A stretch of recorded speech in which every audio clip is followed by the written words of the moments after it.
Brother, sister, எங்க அன்பு தம்பி தங்கச்சி, உன்னுடைய வாழ்க்கையில எத்தனையோ முயற்சி நீ சொல்லலாம். இன்னைக்கு கூட இந்த சர்ச்சுக்கு வரும்போது உங்களுடைய மனசு திரும்ப திரும்ப என்னை விட்டுருங்க. உங்களுக்கு நீங்களே சத்துருவா இருக்கலாம்.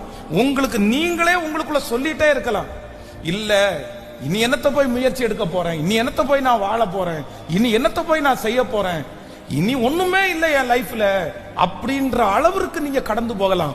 ஆனால் உங்களை காப்பாற்றுவதற்காகத்தான் ஆண்டவர் இந்த திருச்சபை என்கிற ஒரு மீனை கர்த்தர் இன்றைக்கு உங்களுக்கு கட்டளையிட்டு, இன்றைக்கு கர்த்தர் உங்களோடு பேசி கொண்டிருக்கிறார்.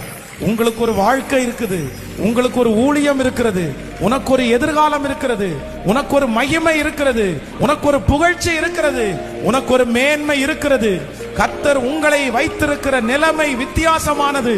கர்த்தர் சொல்லுகிறார், அனைத்து கண்களுக்கு முன்பாகவும் உன்னை நான் மேன்மைப்படுத்துவேன், உன்னை பெரிய ஜாதியாக்குவேன், உன் பேரை பெருமைப்படுத்துவேன்.